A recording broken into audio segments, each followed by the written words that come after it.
Kam përjetuar gjëra nga më të ndryshmet, shpesh me faktin kam zënë thua. Kemi jetuar në kora të vështira ku për një fjalë dënoheshem me vdekje. Të dashur miq, edhe më tej po dëgjoni programin e mëngjesit në valët e Radio Kosovës, do të flasim në vazhdim me një krijues të ri. Është vetëm 21 vjeç, vjen nga komuna e Gjakovës, është Fejz Demiri.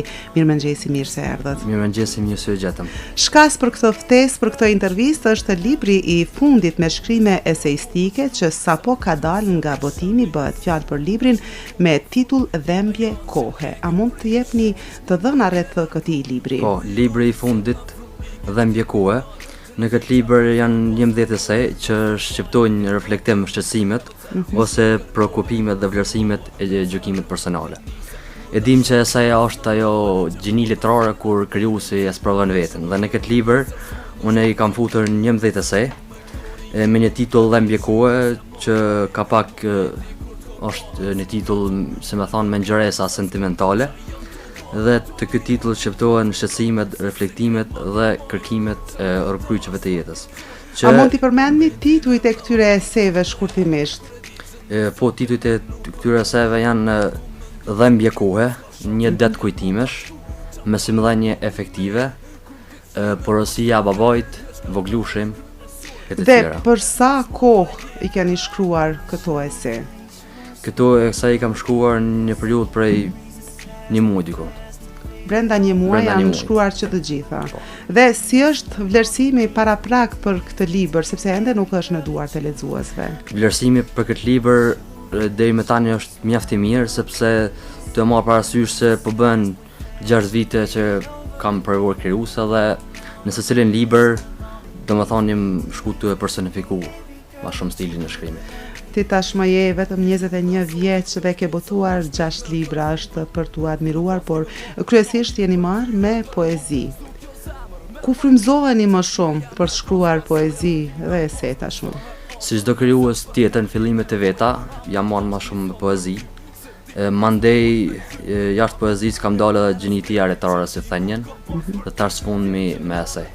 Shkrimi gjithmonë është ajo që na shtyn më shumë ti ose na motivon me shkruar është një tërësni emocionale shpirtërore që nuk na le të qetë. Dhe kur shkruajmë, e ndim, si më thon, një katarz, një shprazje, sepse lirohemi shpirtërisht dhe emocionalisht. Libri sapo është botuar? Nga cila shtëpi botuese? Libri është botuar nga shtëpia botuese SAS, këtu në Prishtinë, me redaktor Sabitja dhe recenzent Prand Bozhala. Ku do të mund ta gjejnë lexuesit këtë librin e fundit Dhembje kohe? Lexuesit mund ta gjejnë në biblioteket më të frekuentuara këtu të Prishtinës, në librari. Në librari dhe po edhe në bibliotekë, si Artini, Buzuku, Dugagjini, të tjera. Dhe a gjetën mbështetje për ta botuar këtë libër, mbështetje financiare flas? Po, kam gjetur mbështetje financiare, më kanë ndihmuar 3 sponsorë. Dua t'i falenderoj tash publikisht Restoran Malësia me pronar Lirdan Ibrahimi, kompanin Bledi, Ujsjells, edhe një mikimi në Austri, Agim Baram. Sa është e vështirë të shkruash kur dihet se në aspektin material nuk është se përfiton shumë nga librat e botuar në Kosovë? Për kohën e sotit është të jetë e vështirë sepse teknologjia po arrin, se më thon, hapa të zhvillimit e të përparimit hapshëm dhe libri në invazionin e teknologjisë, dhe më thonë, ka pak është zbeja e qasja ndaj librit, sepse edhe materialet tash po funksionojnë në mënyrë elektronike. Mirë po mendoj se libri është kusht i domosdoshëm dhe themeltar për njohjen e horizonteve të reja, për pasurimin e botës shpirtërore dhe mendoj që është i domosdoshëm sigurisht. Po. Ju keni botuar edhe një libër me fjalë të urta dhe mendime autoriale, titullohet Në detin e dashurisë e të thënies. Sa fjalë të urta janë përfshirë në këtë libër dhe ku i keni gjetë? I keni mbledh apo si i keni përmbledhur në këtë libër? Para tret, Në detin e dashurisë e të thënies, fjalë të urta dhe mendime autoriale, janë diku rreth 1140 thënie, të shkruara në periudhë kohore prej 2 vitesh.